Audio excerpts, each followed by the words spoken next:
Hey, everybody. This is Eric from the NewMad Group and Rural Philanthropy Institute. And we're very happy again this year to be supporting South Dakota Day of Giving and SD Gives, this being the sixth year of the Day of Giving. Really exciting.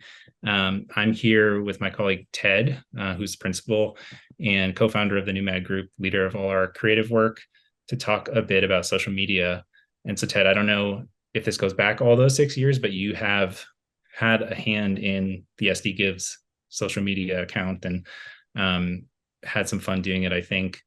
Curious if you want to kick us off with some reflections on being in that seat or highlights, memories, things that you've enjoyed about social media from that point of view.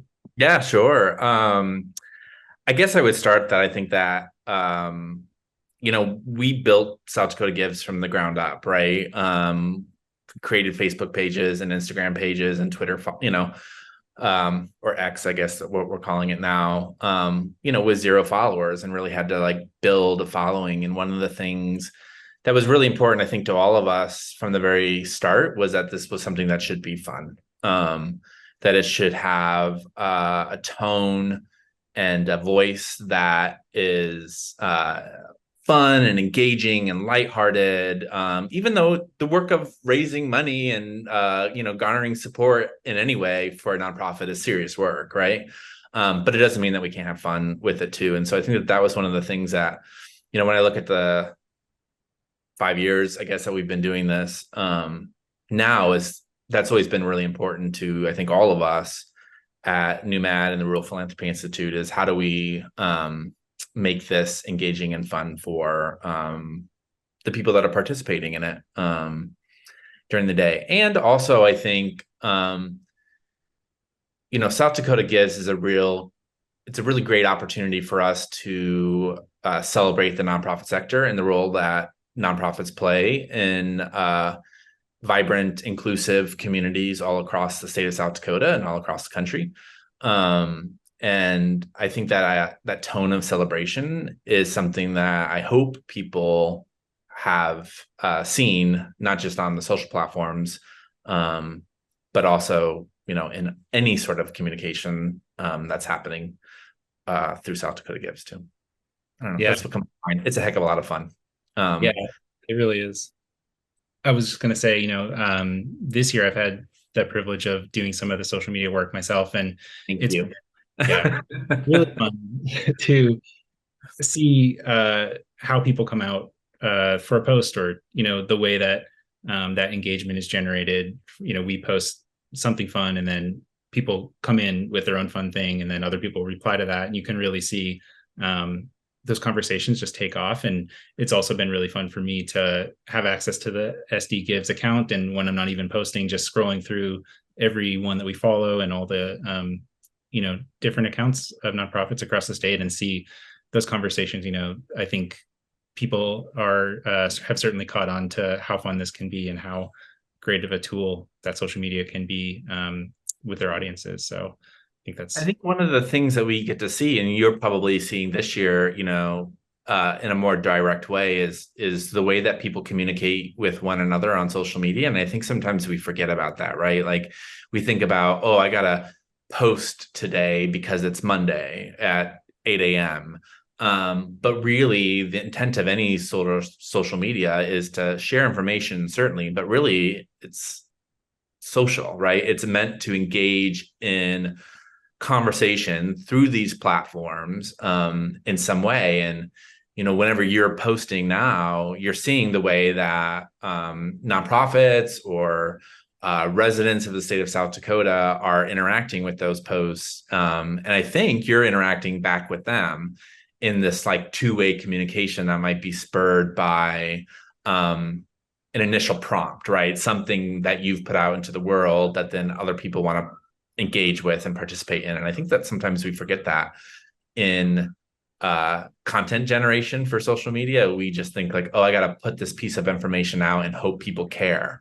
Well, we have to make them care, right? Like, we have to make sure that we're providing content that is engaging in whatever way and informative in some way. And hopefully that's soliciting a dialogue between a person or an organization and the people that are following it too. I mean, we're consumed with so much content now on a day-to-day basis, right? I don't know how many times you open up, Facebook or Instagram or the New York Times or whatever it is. We get so much content today that when we put anything out into the world, it has to be something that's useful. Otherwise, with the scroll of a thumb, you know, we can move on and move Yeah. on perfectly. Yeah. Yeah. Especially considering, when and how people are usually accessing social media. That is that scroll, it's on the phone. It may be while they're doing something else, on the side. So I think all the more important to be able to be compelling and grab attention, and quickly start that engagement. I think about all the different communications tools we use at NewMad, and that nonprofits across the board use. And I don't know if social media is, can't say it's the only one where you get that two-way instantaneous communication, but you could think about what social media brings to the table. That like an email is, it's going to be different, and you can schedule a social media post the same way you schedule an email, but Mhm. at a certain point it really is different, and it requires a little bit of a different approach to make the most of it in the way that I think you're talking about, Ted. I mean, when do you usually engage in social media? I mean, like, is it when in the morning when you wake up, or is it at nighttime when you're brushing your teeth? Or I mean, for you, like, where are your habits in terms of like when you look at Instagram or LinkedIn or whatever it is? Yeah, I don't know. It might be too embarrassing to share now, but I think there is a bit of a ritual to it. Like it's probably one of the things I do early in the day, like kind of among other things like brushing my teeth and getting ready, getting settled for the day. I think you're kind of warming up with some social media. And then maybe, later in the day between meetings, it's kind of like that come down and, see what's happening. And then, yeah, maybe again later at night. What about you? Yeah, I mean, it's for every organization, right? Is going to be different, right? What their when their followers might be doing or using social media. But yeah, for me, I mean, I think you raised a really good point. Like, we are on a lot of calls and a lot of meetings in the work that we do on a day-to-day basis. But sure, like, meeting starts at 2 o'clock, it ends at 2:55. Before your 3 o'clock, I might log on real quick and see what's going on LinkedIn or Instagram or whatever it is. Certainly, like, for better or worse, first thing in the morning when I wake up, I usually check to see what's out in the world on social. Um, when I cook, sometimes like trying to follow a recipe on the New York Times recipe app, and then also scrolling through as I'm waiting for something to simmer on the stove. So a little bit all over the place, but kind of rarely does it happen like um, in the middle of an hour, if you will, right? Like it's usually tied to some sort of event that's happening in my life, like multitasking, Right. very much. So Yeah. probably Yeah. at And I 6 p.m., 6:30, whenever I finish work for the day and I lay on the couch for 2.2 minutes to try to reset. I usually probably scroll there. Yeah. Yeah. But those are all important to think about, I think, when we think about a more real-time communication tool like social media.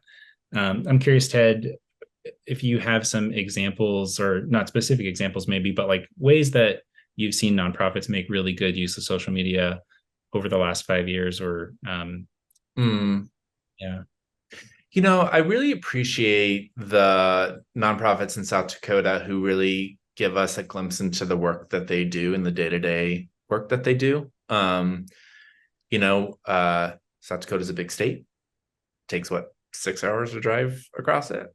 Um, uh, so we're not gonna get to see everything that someone is participating in or doing on a day-to-day basis. And so those people who kind of take their phone out and open up a live Instagram story or whatever it is, and we see um them feeding the horses in the morning. I'm thinking of the rescue organization that always has really great social content. um or what the realities are on a day-to-day basis for an organization that's, meeting the needs of individuals who might be food insecure for whatever reason. To see shelves being stocked and food being delivered, I think are just really great pieces of social content that I appreciate when I can see the work that's happening firsthand. And also, like, when it's being done in a way that's authentic. So, like, I don't think, especially with social, like, it doesn't have to be highly produced. I think there's a lot of power in pulling out your phone and, clicking record, speaking personally to your audiences about something that you're doing or experiencing or you want them to see, without any of the flashy stuff, I think is really powerful. And that's what gets likes. That's what gets engagement, right? Is when you're doing that in a really authentic, not highly produced manner. I think there's a place for produced content too, Sure. but I think that kind of authentic day in the life sort of content can be particularly powerful, and video, that content in video format.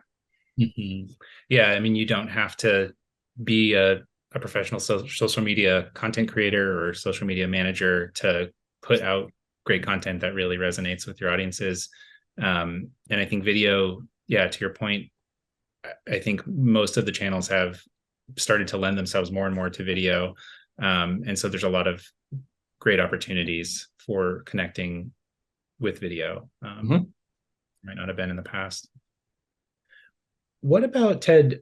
Thinking about the day of giving itself, this is a great opportunity to be on social media. And, as the day gets closer and on the day, of course, SD Gives is engaging with nonprofits across the state over social media, through contests and other sorts of posts. Do you have advice about how to use social media on the day or, around the day versus maybe just as a general best practice? Yeah, it's a really good question. One of the things that comes to mind to me is that the days leading up to South Dakota Day of Giving and the day of the Giving Day shouldn't necessarily have a different cadence in the way that you post on social media than any other day. Like, you don't want to throw the algorithms off, right, by all of a sudden like amping up your social media the day before and then posting continuously the day of, sort of thing. I think you want to be you want to follow the patterns of content creation that you historically do within the organization. I think that that's something I would invite organizations to think about. I think another thing is that we think about how we communicate about the day or the opportunities to participate in the life of the organization should be something that has, weeks and months before a giving day too. You can like put these messages out there so that you're amping up an understanding of what your organization is doing and the desire that you have to support them in the weeks and months leading up to it, I think is really important too. I think that there's a misnomer sometimes that, we have these contests or these opportunities to win some prize money from the South Dakota prize pool. And that organizations have to participate in all those contests or all those opportunities. I think that that's not something that is really the intention of that, right? It's to say, these are all opportunities really for organizations to amplify their day of giving, right? Like, that's the intention behind all of it, right? Is to encourage organizations to participate at the level that they want to communicate their mission out into, the interwebs. That's the intention behind those contests or those prizes, right? And I think organizations really should look at like, not what are my best chances of winning, but how are these tools for me to communicate a message that will resonate with people, right? And I think that's how that becomes effective. And that's how your social platform will be engaged with on the day of the giving day. I don't know if that makes sense to you, Eric, but Yeah, well, I think it kind of it all goes along with what you're saying about, what's authentic to your organization and the way you communicate with your audiences and the way you reach them, which are the contests and the prizes that really fit with what you do and the way you talk about your work. Um, we've got another video about just the prizes, an overview of the prizes, and we make a point there that all this information is available now. It's on the website. And it's a great opportunity to sit down ahead of time and kind of go through and look at which ones are the ones that we really want to do. And, they're not coming blind at you, so you have to do them all. You really can pick and choose. And some of those contests really do lend themselves to helping you create great content that you might not create otherwise. 15-second video about sort of your elevator pitch or something like that. That makes you eligible for the drawing, but it also gives you a wonderful piece of content for all the social profiles, and beyond. So I think thinking creatively about how you can use those things will go a long way. 100%.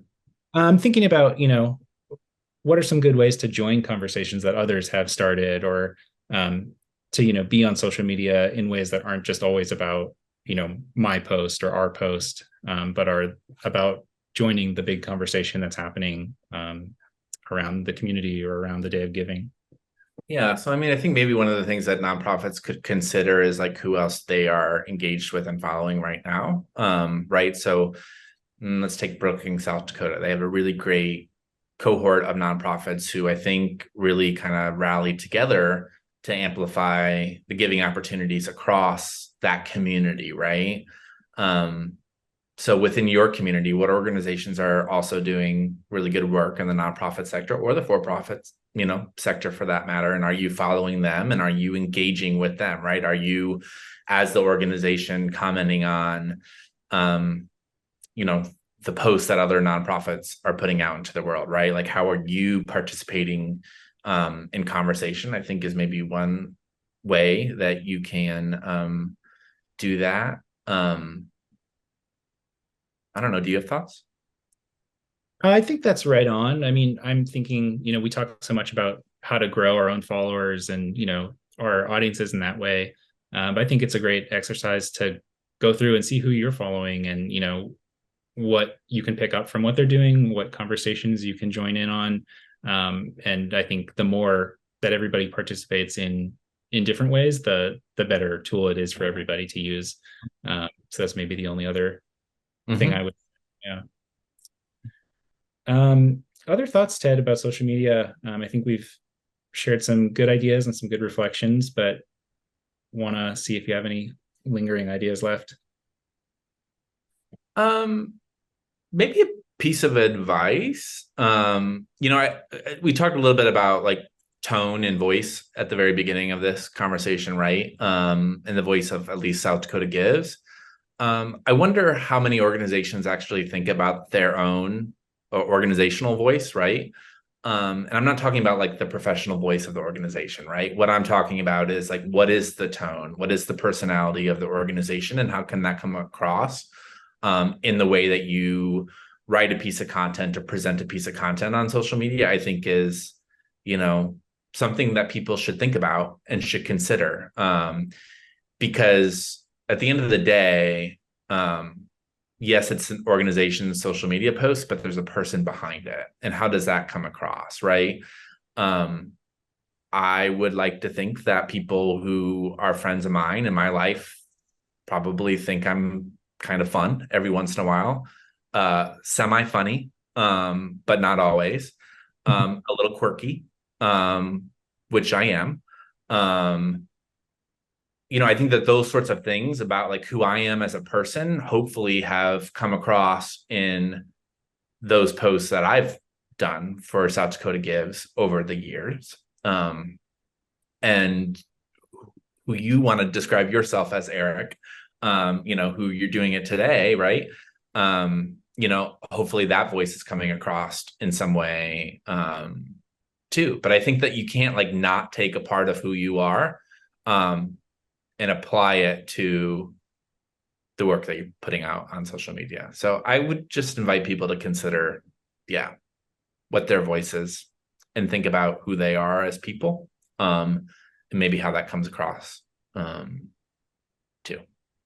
Yeah. Well, I think be yourself is always a great piece of advice, no matter how you Totally. apply it. And I think that's all spot on. I would just go back to something I think you said towards the beginning, but just have fun with it. Don't be afraid to play around and try something new with that voice, and put something out there that maybe you haven't before. I think it's a great opportunity to do that. And like I said, the audience of nonprofits in South Dakota is really receptive, and everybody just wants to have a great time with this on social media. So I think it's a safe space to play around and have fun with your posts.